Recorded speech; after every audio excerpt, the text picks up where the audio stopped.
ଜଗତସିଂହପୁର ଜିଲ୍ଲା ତିର୍ତ୍ତୋଲ ବ୍ଲକ ଅଧୀନ ଏବିସିଂ ସ୍ଥିତ ପୁରାତନ ବିଦ୍ୟାଳୟ ଜୟକୃଷ୍ଣ ବିଦ୍ୟାପୀଠରେ 1994 ମସିହା ମାଟ୍ରିକ ବ୍ୟାଚ୍ର ବନ୍ଧୁ ମିଳନ ଉତ୍ସବ ବିଦ୍ୟାଳୟ ପରିସରରେ ଅନୁଷ୍ଠିତ ହୋଇଯାଇଛି।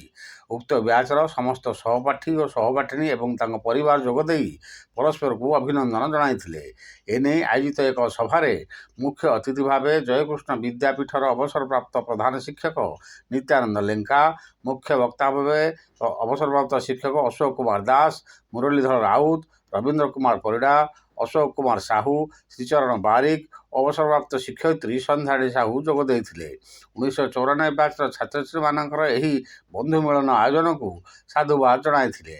ପ୍ରିୟ ଶିକ୍ଷକ ଶିକ୍ଷୟିତ୍ରୀମାନଙ୍କୁ ପୁଷ୍ପଗୁଚ୍ଛ ଓ ଉତ୍ତରୀୟମାନ ପ୍ରଦାନ କରି ଛାତ୍ରଛାତ୍ରୀମାନେ ଅଭିନନ୍ଦନ ଜଣାଇଥିଲେ।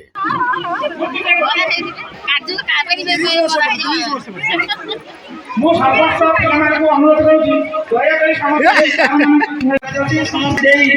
ଆମର ପୁଷ୍ପ ସୁନ୍ଦର ମନୋରଞ୍ଜିତ କରିବାକୁ ମୁଁ ଅନୁରୋଧ କରୁଛି। ସମସ୍ତେ ଖୁସି ସାଥୀ ଏକାଠି ହେଇଛୁ ଆଉ ବହୁ ଜଣ ସାର୍ ଆମର ଉପସ୍ଥିତ ଅଛନ୍ତି। ବହୁ ଜଣ ସାର୍ଙ୍କୁ ବି ଆମେ ମିସ୍ କରୁଛୁ। ସେ ସାର୍ଙ୍କ କଥା ମନେ ପଡ଼ିଲେ ଏବେ ବି ଆମ ମନ ଆଖିରେ ଛଳ ଛଳ ହେଇଯାଉଛି। ଦିନ ଥିଲା ସେ ସାର୍ ଆମକୁ ବହୁତ ଶିକ୍ଷା ଦେଇଥିଲେ। ଏମିତିକି ଗୋଟେ ଗୋଟେ ଭାଷଣ ସେମାନେ ଦେଇଥିଲେ ଆମର ଏପର୍ଯ୍ୟନ୍ତ ବି ମନେ ଅଛି। କ୍ଷୁଦ୍ର ପିପିଲିକା ମୁଁ ଶୋଉଛ ମେଳାର ଉଚ୍ଚତମା ପିଇବା ମୋ ପାଖରେ ଦୃଷ୍ଟତା ମାତ ତଥାପି ସାହସ ବାନ୍ଧିଛି ମୋ ଶିକ୍ଷକ ମତରେ ଅନେକ ତ ଶିକ୍ଷକ ଅଛନ୍ତି କିନ୍ତୁ ଆଦର୍ଶ ଶିକ୍ଷକ କେତେ ଜଣ?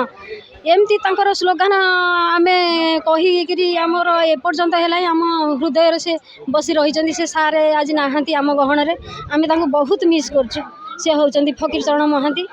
ଆଉ ସାର୍ ତ ସମସ୍ତେ ଶିକ୍ଷକ ତ ସମସ୍ତେ ଅଛନ୍ତି କିନ୍ତୁ ସେଭଳି ଜଣେ ଉଚ୍ଚକୋଟୀର ଶିକ୍ଷକ ତାଙ୍କୁ ହରେଇ ଆମ ଶିକ୍ଷକ ସମାଜ ବି ତାଙ୍କୁ ବହୁତ ମିସ୍ କରୁଛି। ଆମେ ବି ଆମ ପିଲା ବି ବହୁତ ତାଙ୍କୁ ମିସ୍ କରୁଛୁ। ସାଙ୍ଗମାନଙ୍କୁ ଥ୍ୟାଙ୍କ ୟୁ କହୁଛି। ଏତେ ଦିନ ପରେ ମିଳିମିଶି ଗୋଟେ ଆୟୋଜନ କରିଥିବାରୁ ବହୁତ ଆଣୁଛି। ଆମେ ଆସିଛୁ ଏସମରେ ଖପୁରିକିଆ। ଆମ ସାଙ୍ଗସାଥି ଉତ୍ସବ ପାଳନ କରିଥିବାରୁ ଆମେ ବହୁତ ଖୁସି ଅଛୁ। ଆମେ 1994 ମସିହାର ବ୍ୟାଚ୍ ଫିଷ୍ଟ ହେଉଛି।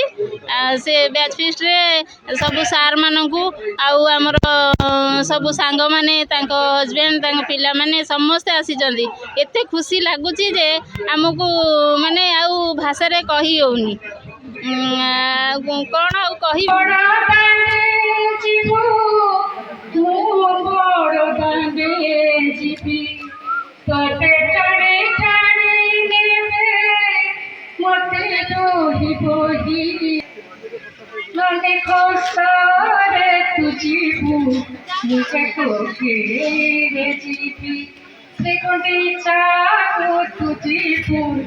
मुझे